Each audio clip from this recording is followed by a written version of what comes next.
Yeah, kind of both an explainer looking at what the Common Core is and what it will mean to education, and then also kind of looking at some of the debate behind it. And Right. so that's why I kind of want to get your perspective and some of your concerns. Before I start, I want to make sure I've got all your information right. Okay. Chris, obviously spelled C-H-R-I-S. What is your last name, Chris? Ashley, Ashley. L-E-Y. Yep. And you said I'm trying to just think how to identify you. Site administrator for the group? Yeah, I'm one of the site administrators for Stop Common Core in Mississippi, the Facebook page. Okay. Is it an organization beyond the Facebook page? I mean, should I refer to it as a Facebook group, or do you all kind of do? Well, no, it's just basically the Facebook group, and it's okay. But it's 6,000-7,000 strong now. Yeah. And still growing. So. Okay, got it. Well, I just kind of open up first and just kind of talk about where some of your concerns are with Common Core. Hold on, just let me turn in January. Yeah. I'm finishing this up. Sure. Take your time.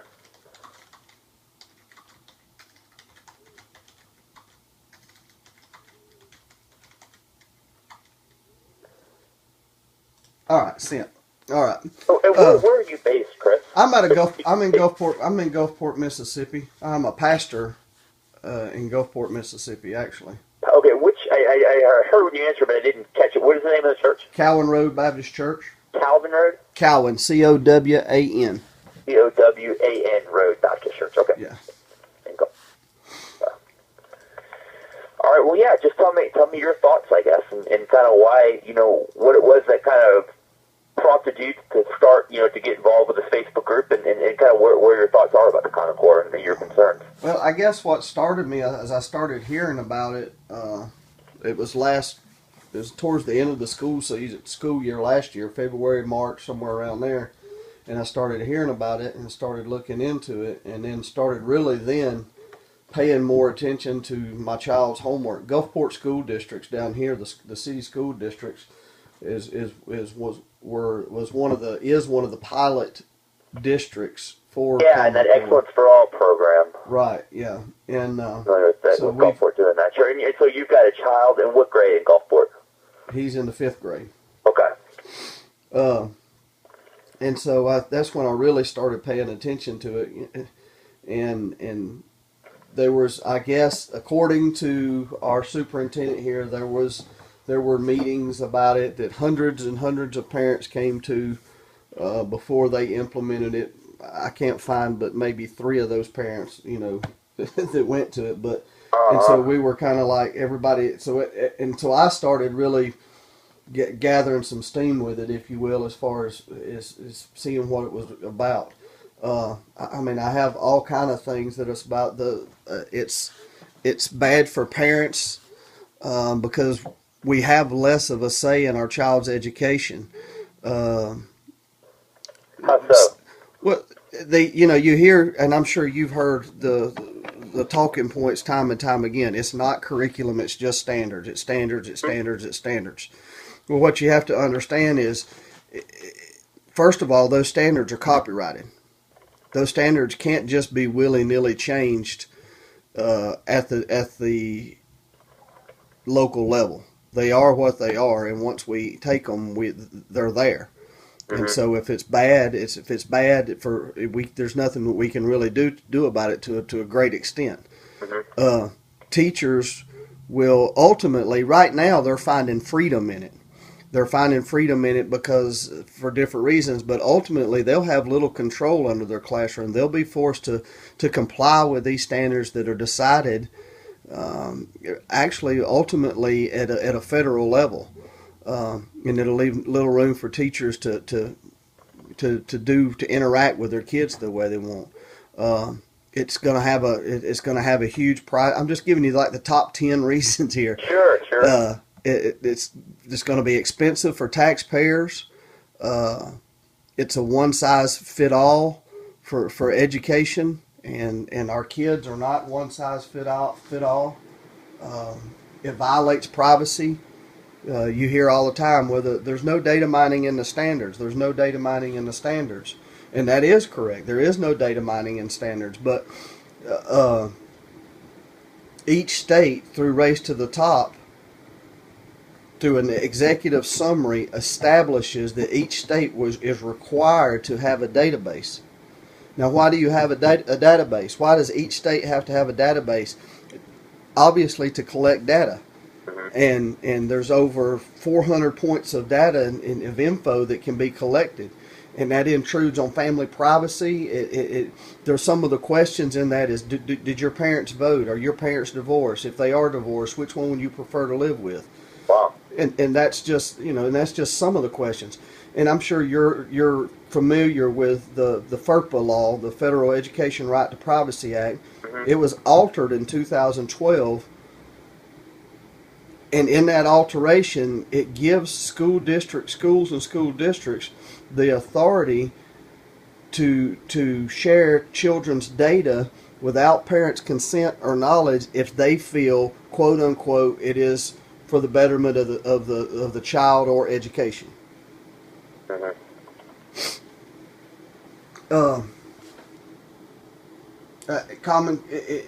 believe it's unconstitutional.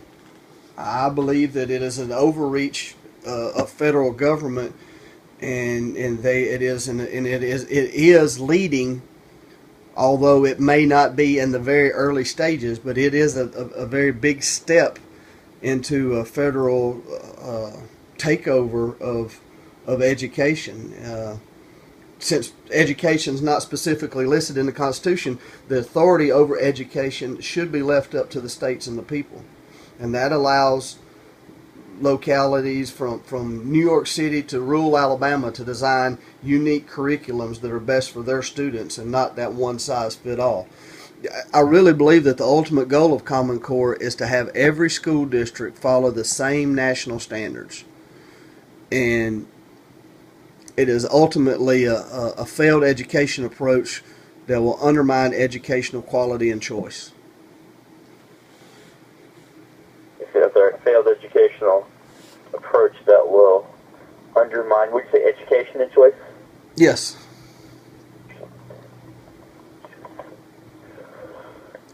What, to kind of build, and I know kind of the other thing I mentioned in my text, I mean, I know when people talk about them being, higher standards and encouraging more critical thinking and some of those sort of things, I mean, what are your thoughts? Do you feel that the current Mississippi frameworks are where they need to be, or should they be? No. I mean, I don't. What would you like to see? Well, I mean, I don't. Obviously, if you look at our standard test that we take, all the time, we scored Mississippi as consistently in the bottom of the barrel. Mm-hmm. And I understand that there are needs for improvement. But how about if we developed our own? If I'm not mistaken, either this year or next year, right around this time, the MCT2, which was the frameworks that we were using, or the test that we was using for the frameworks or whatever, it was time to be redone anyway. Right. So I actually see Mississippi. One reason Mississippi, besides the money that we were going to get through the Race to the Top and stuff, it was also money that they didn't have to spend on new frameworks. You understand? You see what I'm saying? Yeah, sure. And so, what if we did our own, and we set our own standards and superior standards through a public, transparent process that included Mississippi teachers, Mississippi professors from all of our colleges, our parents. In other words, the opposite of Common Core development that we have now. And the baseline we could use. To me, this is just me thinking, and I am not. Sure. I don't have a doctorate, and certainly don't have a doctorate in education.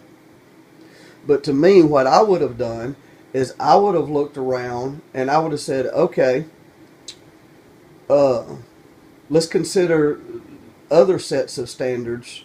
And you could go to the Fordham Institute and look, and there's several out there that are better than Common Core according to them, and we could take Massachusetts English standards, and we could take them and build on those. Those are that Massachusetts is supposed to have the best English standards in the nation. Why could they're online, and we could even if we had to pay Massachusetts for some trademarking, you know what I'm saying? And say, hey, that'd still be cheaper and a lot, because if nothing else, it would be a lot quicker. It'd save a lot of labor and manpower of doing it. Take Massachusetts, which has the greatest English standards, and take Indiana, which has the best math standards, but and make them our own. And all of a sudden, you know what? We have the best standards in the nation. You know, we don't necessarily have to recreate the wheel, so to speak. It's there. And we could actually doing that, we as a state could strike a blow for a return to constitutional government in which people and not unaccountable private powers and distant federal officials control the education of their children. That's why it's a better plan to me. In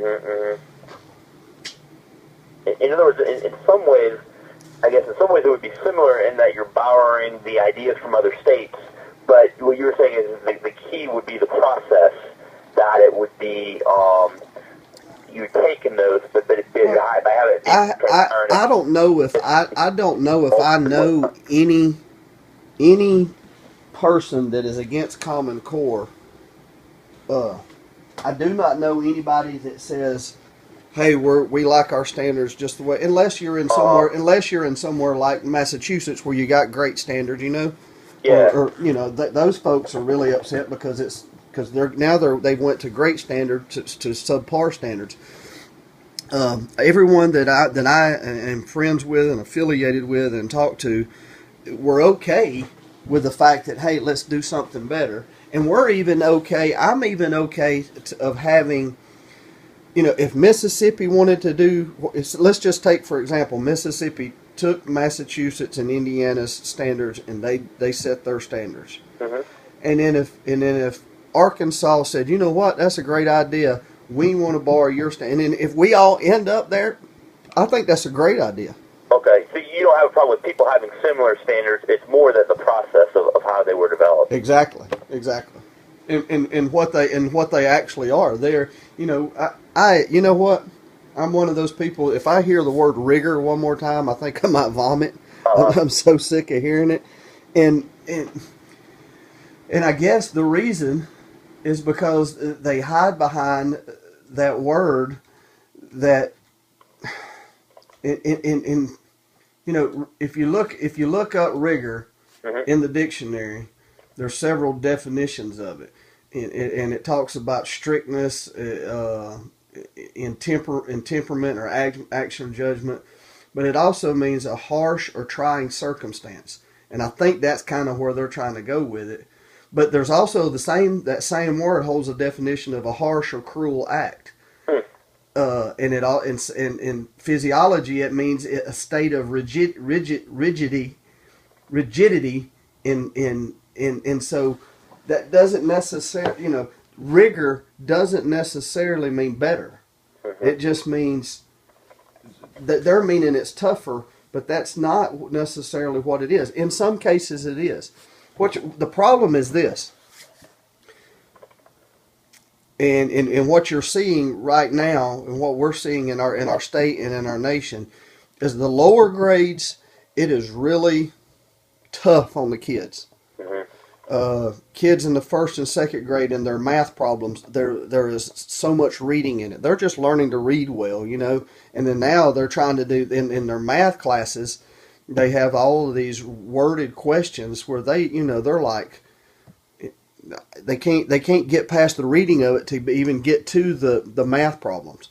You have so as it's taken, supposedly it's and I say supposedly, but because I'm going by what the standards say, but it's taken lessons say from the fourth grade, kids used to learn something in the fourth grade. Well, now they're learning it in the second or third grade. Well, guess what? In the second or third grade, kids are not on the same level as fourth grade, obviously. And so when you got a first grader or second grader trying to read a math question that's on a fourth grade level, it's obviously impossible. We've went away from cursive writing is not in the Common Core standards. You and I'm not sure how old you are, but I know that you're old enough to be a reporter, that you're old enough to know that we learned the multiplication tables. I remember writing it to my hand fell off. 31, and so we sure did. Exactly. But we don't do that anymore. They call that rote memorization, and it's not good. Well, now they say, okay, what is 12 times 12? And you've got to do all these circles and whatever. And when my son, because I made him do his math multiplication tables, whether it was school or not. And so say your child's over there drawing your little circles and boxes, my son's already looked at you and said, it's 144, what's wrong? Yeah, sure. But that's rigor. Yeah, it's rigor because it's rigorous to have to sit down there and write 12 circles and then draw 12 lines in there and count them all up and know how. So there's a lot there. To me, I fall back on going and looking at people that are smarter than me. I've kind of, because I have been such an outspoken opponent of Common Core down here on the coast, I've taken some hits, so to speak, and some attacks, and that's fine. But I fall back, because, and then people question my education or whatever. But, if you go back and you look at some of the folks that are much smarter than I am, Dr. Sandra Stotsky, are you familiar with her? I sure am, yes. Yes. She was one of those that was there, that was on the committee, and she says, you know what, it's just not what it needs to be. And she couldn't sign off on it. And if she has been that intricate in it, and has been involved in it so much, and she can't, and her and Dr. Milgram, James Milgram, he's the mathematician that was there. She's the education professor. If they were there and so deep into it, and they can't sign off on it, how could somebody that knows very little about it be just jump headlong into it? You mentioned earlier, Chris, that one of the things that kind of got you kind of into this was seeing some of the things that your son was doing in school. What were some of the things that... really, it was those math problems. Like I say, it was those math problems. Yeah, it was the math problems and stuff, and it was... the lack of multiplication tables. Yeah, and just, everything had to be... I'm used to, showing my work, and you know how kids are. I have to know, you have to... he's like, well, I just want to multiply it, and I was like, no, you have to show your work. I had to show my work, you had to show your work. I'm okay with that part of it. But when you have to draw bars and graphs and circles and squares and, you know what I'm saying? I was like, and I'm trying to help him, and I'm like, son, you're making this way too hard. Sure. And he's like, well, this is how we got to do it. Well, and for a year last year, until I started hearing about the Common Core, for a year, I thought he was just being ridiculous, I was like, no, son, this is not, I know this, because I'm telling him, I'm like, no, this is not how your teacher taught you to do this. It is, Dad, it is, I promise, Sure. And he's having a hard time, and I don't realize, I just think it's because he's being stubborn, but it's what he's been taught. And so once I heard about Common Core and started looking into it and all that kind of stuff, then I started, oh, well, this makes sense. He's not just being cantankerous. He's, this is what he has to do, and and I try to show him a math problem. I'm like, look, do it this way. I can't do it this way, Dad. That would be wrong. And I was like, no, you just do it this way. And then he brings his paper home, and it's wrong. Yeah, sure. You know what I'm saying? And so it was. I see. You tell him do it this way. He does it the way you tell him, and then he gets it wrong. Exactly. Sure. Exactly. And so we had some issues with teacher stuff because of that. But, they were doing their job. And that's, a lot of people down here, especially people close to me, superintendent, principal, and they have taken my stance against Common Core personal, and I have reiterated to them personally, I reiterated to them publicly, and I have reiterated to them in privately that it is not a personal attack. I have nothing against them personally. I understand to a certain extent you have to do what you're told to do or you lose your job. And my point to Glenn East, which is our superintendent, is he stood right here in my office one day. I asked him, I said, we were on that day, we were on the subject of the overstepping of federal bounds and this, that, and the other, and it becoming education becoming falling under federal purview. And he said, that will never happen in Gulfport, Mississippi. I won't stand for it, and the parents won't stand for it. And I said, Glenn, that is an admirable statement. I said, but here's what's wrong with it. Just like now you're having to do what you're told, you will always have to do what you're told. So when it becomes a federal problem, it'll be too late. If you stand up then, they will fire you and they will find someone to be put in that place. And that's the crux of the matter as far as the federal issue. If we wait and we wait and we wait and we let it grow and we let it grow and we let it grow, sooner or later it's an incurable cancer. And we're stuck with it.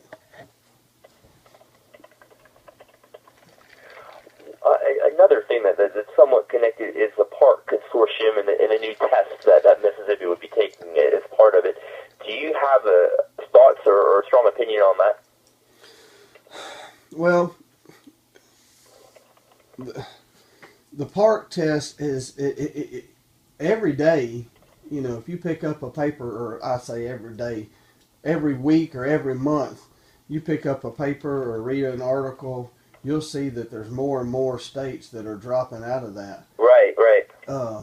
And I think that's going to continue all the way until till we see what's going to happen with Common Core. Why do you think, even some of those states are staying in Common Core but dropping out specifically of Park? Why do you think that is, or what do you think some of the concerns are about Park? Well,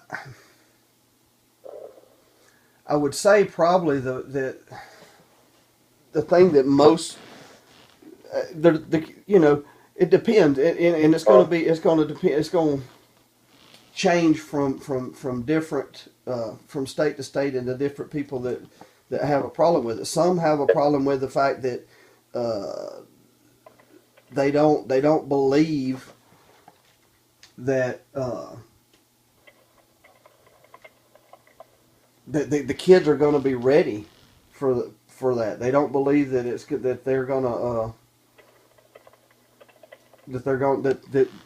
that the Common Core is going to put them ready for this park, and then so when it all comes out, everything's going to bottom out. You got people that really think that it's a lot of people feel like their kids are being guinea pigs. They're that it's because of what it is that they don't want their kids to be guinea pigs, and they don't want them to. They don't want their kids to be guinea pigs. They worry about the database privacy stuff that's going to go on.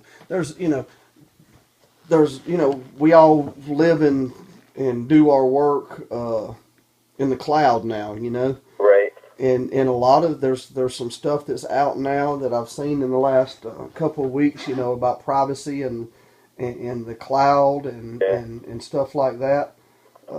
So I think it's just a multiple.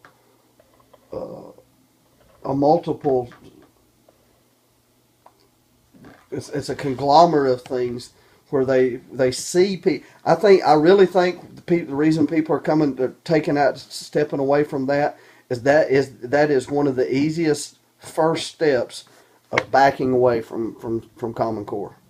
You know what I'm saying? This is that is an easy way to at least take a first step to kind of, because this thing, when you really think about it, you know, how long did it take for this to grow? This is something national. You know, it takes a long time for us to do our frameworks just for the state of Mississippi. Mm-hmm. You know, here's this thing that was started in 2009, I believe it was.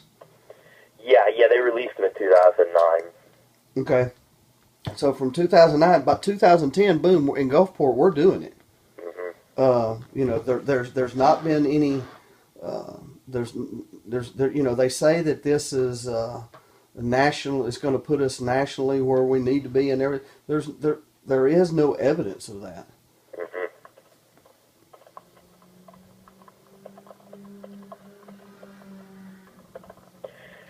I think we've covered all the questions that I have, unless is there anything else that you would like to say?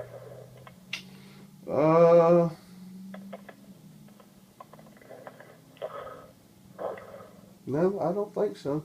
I just, you know, I would like anybody that that had questions about Common Core. Obviously, go look at the Common Core site. I am as a pastor.